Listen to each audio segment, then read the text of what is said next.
ആകാശവാണി. നമസ്കാരം. പ്രാദേശിക വാർത്തകൾ വായിക്കുന്നത് സുധിൻ സെനുദ്ദീൻ.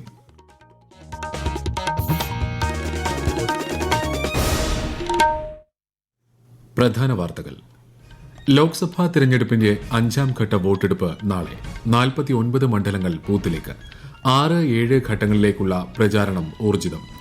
സംസ്ഥാനത്ത് അതിതീവ്ര മഴ മുന്നറിയിപ്പ് തുടരുന്നു. 3 ജില്ലകളിൽ ചുവപ്പ് ജാഗ്രതാ നിർദ്ദേശം. മഴ മുന്നറിയിപ്പുള്ളതിനാൽ സംസ്ഥാനത്തെ വിനോദസഞ്ചാര കേന്ദ്രങ്ങളിൽ നിയന്ത്രണം. കേരള തീരത്ത് മത്സ്യബന്ധനത്തിനും വിലക്ക്. ഈ വർഷത്തെ ഹജ്ജ് തീർത്ഥാടനത്തിനുള്ള ആദ്യ വിമാനം മറ്റന്നാൾ പുറപ്പെടും. പ്രതിഷ്ഠാ ദിനത്തോടനുബന്ധിച്ച് ഇന്ന് ശബരിമലയിൽ കലശാഭിഷേകം. തായ്ലൻഡ് ഓപ്പൺ പുരുഷ ഡബിൾസ് കിരീടം ഇന്ത്യയുടെ സാത്വിക് സായിരാജ് ചിരാഗ് ഷെട്ടി സഖ്യത്തിന്. IPL ക്രിക്കറ്റിൽ ഇന്ന് 2 മത്സരങ്ങൾ. വാർത്തകൾ വിശദമായി. ലോക്സഭാ തിരഞ്ഞെടുപ്പിന്റെ 5ാം ഘട്ട വോട്ടെടുപ്പ് നാളെ. പരസ്യപ്രചാരണം ഇന്നലെ വൈകിട്ട് അവസാനിച്ചു. ഇന്ന് നിശബ്ദ പ്രചാരണമാണ്. 6 സംസ്ഥാനങ്ങളിലെയും 2 കേന്ദ്രഭരണ പ്രദേശങ്ങളിലെയും 49 മണ്ഡലങ്ങളാണ് 5ാം ഘട്ടത്തിൽ ജനവിധി എഴുതുക. വോട്ടെടുപ്പിനുള്ള ഒരുക്കങ്ങൾ പൂർത്തിയായി. ലോക്സഭാ തിരഞ്ഞെടുപ്പിന്റെ 6-7 ഘട്ടങ്ങളിലേക്കുള്ള പ്രചാരണം ഊർജിതം. പ്രധാനമന്ത്രി നരേന്ദ്രമോദി ഇന്ന് പശ്ചിമബംഗാളിലെ പൊതുറാലികളെ അഭിസംബോധന ചെയ്യും. കോൺഗ്രസ് നേതാവ് രാഹുൽ ഗാന്ധി ഇന്ന് പ്രയാഗ്രാജ്, ഫൂൽപൂർ എന്നിവിടങ്ങളിലെ തിരഞ്ഞെടുപ്പ് റാലികളെ അഭിസംബോധന ചെയ്യും. ഈ മാസം 25-നാണ് 6ാം ഘട്ട വോട്ടെടുപ്പ്. 7ാമത്തെയും അവസാനത്തെയും ഘട്ട വോട്ടെടുപ്പ് ജൂൺ 1-ന് നടക്കും. ജൂൺ 4-നാണ് വോട്ടെണ്ണൽ. കേരളത്തിൽ ശക്തമായ മഴ. തെക്കൻ തമിഴ്നാട് തീരത്ത് ചക്രവാത ചുഴി നിലനിൽക്കുന്നതിനാൽ ചൊവ്വാഴ്ച വരെ അതിതീവ്ര മഴയ്ക്ക് സാധ്യതയുണ്ടെന്ന് കേന്ദ്ര കാലാവസ്ഥാ വകുപ്പ് അറിയിച്ചു. ഇന്നും നാളെയും പത്തനംതിട്ട, കോട്ടയം, ഇടുക്കി ജില്ലകളിൽ ചുവപ്പ് ജാഗ്രതയും, തിരുവനന്തപുരം, കൊല്ലം, ആലപ്പുഴ, എറണാകുളം ജില്ലകളിൽ ഓറഞ്ച് ജാഗ്രതയും, തൃശൂർ, പാലക്കാട്, മലപ്പുറം, കോഴിക്കോട്, വയനാട് ജില്ലകളിൽ മഞ്ഞ ജാഗ്രതയുമാണ്. പത്തനംതിട്ട, തിരുവനന്തപുരം, കൊല്ലം, ഇടുക്കി തുടങ്ങിയ ജില്ലകളിൽ വ്യാപകമായ മഴ ലഭിച്ചു. പത്തനംതിട്ട, ഇടുക്കി, കോട്ടയം ജില്ലകളിൽ ഖനന പ്രവർത്തനങ്ങൾ നിരോധിച്ചിട്ടുണ്ട്. കൺട്രോൾ റൂമുകളും ആരംഭിച്ചു. മലയോര മേഖലകളിൽ രാത്രികാല യാത്രയ്ക്കും വിനോദസഞ്ചാര പ്രവർത്തനങ്ങൾക്കും നിയന്ത്രണമുണ്ട്. ശക്തമായ കാറ്റും മോശം കാലാവസ്ഥയും പ്രതീക്ഷിക്കുന്നതിനാൽ ഇനിയൊരു അറിയിപ്പുണ്ടാകുന്നതുവരെ കേരള തീരത്ത് നിന്ന് കടലിൽ പോകാൻ പാടില്ല. ഇടുക്കിയിൽ ഇന്നലെ തുടങ്ങിയ മഴയ്ക്ക് രാവിലെയോടെ ശമനം. റെഡ് അലർട്ടിന്റെ പശ്ചാത്തലത്തിൽ പൊതുജനങ്ങൾക്ക് ജില്ലാ ഭരണകൂടം ജാഗ്രതാ നിർദ്ദേശം നൽകി. വിശദാംശങ്ങളുമായി ആകാശവാണി ഇടുക്കി ജില്ലാ പ്രതിനിധി രതീഷ് കൃഷ്ണ. ഇടുക്കിയിൽ ഇന്നലെ രാത്രിയിലും ഇന്ന് പുലർച്ചെയുമായി ഹൈറേഞ്ചിലെയും ലോ റേഞ്ചിലെയും മിക്കയിടങ്ങളിലും മഴ പെയ്തു. രാവിലെ 10 മണിയോടെ എല്ലായിടങ്ങളിലും തന്നെ മഴ ശമിച്ചു. റെഡ് അലർട്ട് പ്രഖ്യാപിച്ചതിന്റെ പശ്ചാത്തലത്തിൽ പൊതുജനങ്ങൾ ജാഗ്രത പാലിക്കണമെന്ന് ജില്ലാ ഭരണകൂടം നിർദ്ദേശം നൽകിയിട്ടുണ്ട്. മലങ്കര ജലാശയത്തിന്റെ 2 ഷട്ടറുകൾ തുറന്നുവിട്ടിരിക്കുകയാണ്. വിനോദസഞ്ചാര കേന്ദ്രങ്ങളിൽ നിയന്ത്രണങ്ങൾ ഏർപ്പെടുത്തി. ജില്ലയിലെ ക്വാറിയിങ്, മൈനിംഗ് പ്രവർത്തനങ്ങൾ നിർത്തിവെച്ചു. ഇടുക്കിയിലെ മലയോര മേഖലകളിലൂടെയുള്ള രാത്രിയാത്ര പൂർണ്ണമായും നിരോധിച്ചു.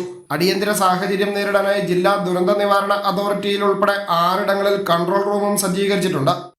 അതിതീവ്രമായ മഴ സാധ്യതയുള്ളതിനാൽ കോട്ടയം ജില്ല ജാഗ്രതയിലാണ്. ജില്ലാ കളക്ടറേറ്റിലും താലൂക്ക് ഓഫീസുകളിലും 24 മണിക്കൂറും പ്രവർത്തിക്കുന്ന കൺട്രോൾ റൂമുകൾ തുറന്നു. വിശദാംശങ്ങളുമായി ആകാശവാണി കോട്ടയം പ്രതിനിധി ടോം മാത്യു. അതിതീവ്ര മഴ സാധ്യതയെ തുടർന്ന് റെഡ് അലർട്ട് പ്രഖ്യാപിച്ച കോട്ടയം ജില്ലയിൽ അടിയന്തര സാഹചര്യങ്ങൾ നേരിടാൻ നടപടി സ്വീകരിച്ചു.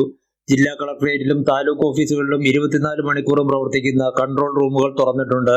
പ്രകൃതിക്ഷോഭം സംബന്ധിച്ച ദുരിതാശ്വാസ പ്രവർത്തനങ്ങൾക്ക് പൊതുജനങ്ങൾക്ക് കൺട്രോൾ റൂമിൽ നിന്ന് സേവനം ലഭിക്കുമെന്ന് ജില്ലാ കളക്ടർ വി വിഘ്നേശ്വരി അറിയിച്ചു. ജില്ലയിൽ ഇന്നലെ മുതൽ എല്ലാവിധ ഖനന പ്രവർത്തനങ്ങളും നിരോധിച്ചു. ഇന്നലെ ജില്ലയിൽ പരക്കെ മഴ പെയ്തു. ഇന്ന് മൂടിക്കെട്ടിയ കാലാവസ്ഥ തുടരുന്നു. പത്തനംതിട്ടയിലെ മലയോര മേഖലയിൽ മഴ കനക്കുമെന്ന സൂചന ലഭിച്ചതോടെ ജില്ലാ ഭരണകൂടം മുന്നൊരുക്കങ്ങൾ സജ്ജമാക്കി. കൂടുതൽ വിവരങ്ങളുമായി ആകാശവാണി പത്തനംതിട്ട ജില്ലാ പ്രതിനിധി ശ്രീജി എസ് ശ്രീധർ. പത്തനംതിട്ട ജില്ലയിൽ ഇന്നലെ വൈകിട്ട് ആരംഭിച്ച മഴയ്ക്ക് ഇന്ന് രാവിലെയോടെ പല സ്ഥലങ്ങളിലും അല്പം ശമനം വന്നിട്ടുണ്ട്.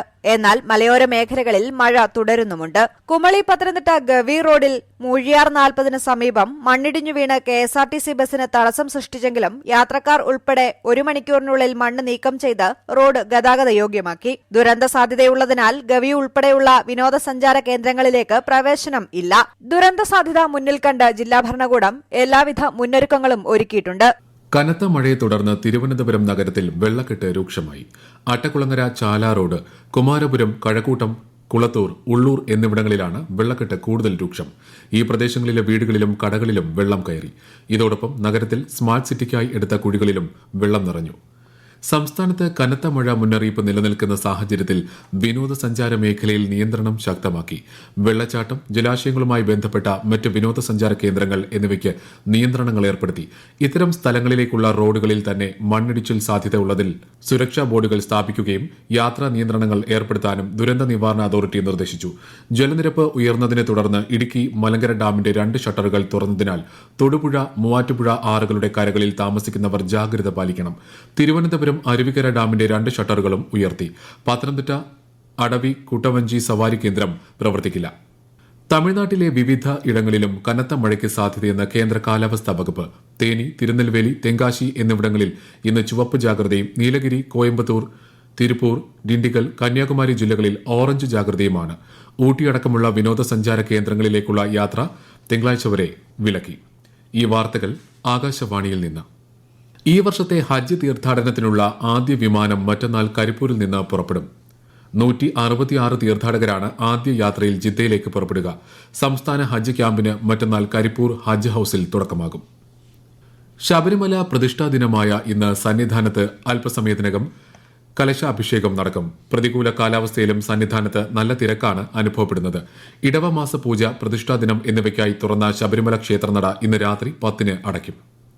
തായ്ലൻഡ് ഓപ്പൺ ബാഡ്മിന്റൺ പുരുഷ ഡബിൾസ് കിരീടം ഇന്ത്യയുടെ സാത്വിക് സായിരാജ് രംഗിറെഡ്ഡി ചിരാഗ് ഷെട്ടി സഖ്യത്തിന് 21-15, 21-15 എന്ന സ്കോറിന് ചൈനീസ് സഖ്യത്തെ പരാജയപ്പെടുത്തിയാണ് ഇന്ത്യൻ താരങ്ങൾ വിജയം നേടിയത്. IPL ക്രിക്കറ്റിൽ ഇന്ന് 2 മത്സരങ്ങൾ. വൈകിട്ട് 3:30 നടക്കുന്ന മത്സരത്തിൽ സൺറൈസേഴ്സ് ഹൈദരാബാദ് പഞ്ചാബ് കിങ്സിനെ നേരിടും. രാത്രി 7:30 നടക്കുന്ന 2ാം മത്സരത്തിൽ രാജസ്ഥാൻ റോയൽസും കൊൽക്കത്ത നൈറ്റ് റൈഡേഴ്സും തമ്മിൽ ഏറ്റുമുട്ടും. ഇന്നലെ നടന്ന മത്സരത്തിൽ ചെന്നൈ സൂപ്പർ കിങ്സിനെ പരാജയപ്പെടുത്തി റോയൽ ചലഞ്ചേഴ്സ് ബംഗളൂരു പ്ലേ ഓഫിൽ കടന്നു. ഈ മാസം 21 മുതലാണ് പ്ലേ ഓഫ് മത്സരം. കോഴിക്കോട് മെഡിക്കൽ കോളേജിൽ കൈവിരൽ ശസ്ത്രക്രിയയ്ക്ക് പ്രവേശിപ്പിച്ച കുട്ടിക്ക് നാവിൽ ശസ്ത്രക്രിയ ചെയ്ത സംഭവത്തിൽ അന്വേഷണം ആരംഭിച്ചു.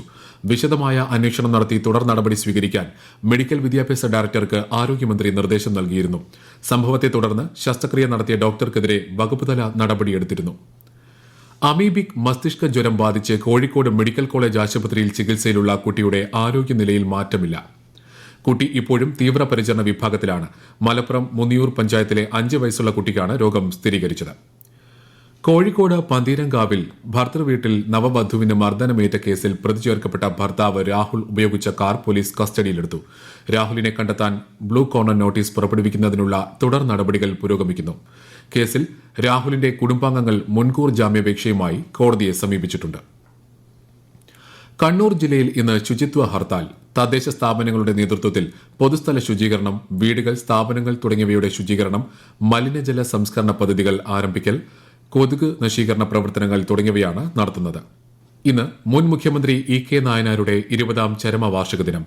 ദിനാചരണത്തിന്റെ ഭാഗമായി രാവിലെ കണ്ണൂർ പയ്യാമ്പലത്തെ സ്മൃതി മണ്ഡപത്തിൽ നടന്ന പുഷ്പാർച്ചനയ്ക്ക് CPIM സംസ്ഥാന സെക്രട്ടറി MV ഗോവിന്ദൻ നേതൃത്വം നൽകി.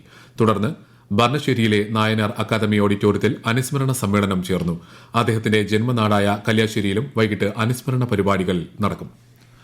ഓൺലൈൻ ടിക്കറ്റ് റിസർവേഷൻ നയം വിപുലീകരിക്കുമെന്ന് KSRTC. ഓൺലൈൻ റിസർവേഷൻ സേവനദാതാവ് മൂലമുണ്ടാകുന്ന സാങ്കേതിക പിഴവുകൾക്ക് ദാതാവിൽ നിന്ന് തന്നെ പിഴ ഈടാക്കി യാത്രക്കാർക്ക് നൽകും. സർവീസ് റദ്ദാക്കൽ മൂലം സംഭവിക്കുന്ന റീഫണ്ടുകൾ 24 മണിക്കൂറിനുള്ളിൽ തന്നെ നൽകുമെന്നും KSRTC സമൂഹമാധ്യമക്കുറിപ്പിൽ അറിയിച്ചു. ദേശീയപാതയിൽ കണ്ണൂരിനും കോഴിക്കോടിനുമിടയിലെ മാഹി പാലം ഇന്ന് ഗതാഗതത്തിന് തുറന്നുകൊടുക്കും.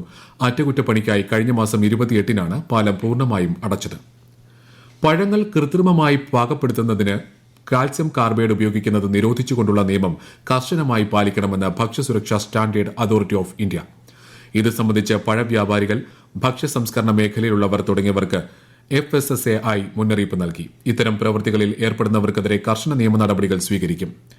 മാമ്പഴം പോലുള്ള പഴങ്ങൾ പാകമാകാൻ അനധികൃതമായി ഉപയോഗിക്കുന്ന കാൽസ്യം കാർബൈഡ് ഗുരുതരമായ ആരോഗ്യ പ്രശ്നങ്ങൾക്ക് ഇടയാക്കും. പ്രധാന വാർത്തകൾ വീണ്ടും. ലോക്സഭാ തെരഞ്ഞെടുപ്പിന്റെ 5ാം ഘട്ട വോട്ടെടുപ്പ് നാളെ. 49 മണ്ഡലങ്ങൾ ബൂത്തിലേക്ക്. 6-7 ഘട്ടങ്ങളിലേക്കുള്ള പ്രചാരണം ഊർജിതം. സംസ്ഥാനത്ത് അതിതീവ്ര മഴ മുന്നറിയിപ്പ് തുടരുന്നു. 3 ജില്ലകളിൽ ചുവപ്പ് ജാഗ്രതാ നിർദ്ദേശം. മഴ മുന്നറിയിപ്പുള്ളതിനാൽ സംസ്ഥാനത്തെ വിനോദസഞ്ചാര കേന്ദ്രങ്ങളിൽ നിയന്ത്രണം. കേരള തീരത്ത് മത്സ്യബന്ധനത്തിനും വിലക്ക്. ഈ വർഷത്തെ ഹജ്ജ് തീർത്ഥാടനത്തിനുള്ള ആദ്യ വിമാനം മറ്റന്നാൾ പുറപ്പെടും. പ്രതിഷ്ഠാ ദിനത്തോടനുബന്ധിച്ച് ഇന്ന് ശബരിമലയിൽ കലശാഭിഷേകം. തായ്ലൻഡ് ഓപ്പൺ പുരുഷ ഡബിൾസ് കിരീടം ഇന്ത്യയുടെ സാത്വിക് സായിരാജ് ചിരാഗ് ഷെട്ടി സഖ്യത്തിന്. IPL ക്രിക്കറ്റിൽ ഇന്ന് 2 മത്സരങ്ങൾ. വാർത്തകൾ കഴിഞ്ഞു. അടുത്ത വാർത്താ പ്രക്ഷേപണം 12:50.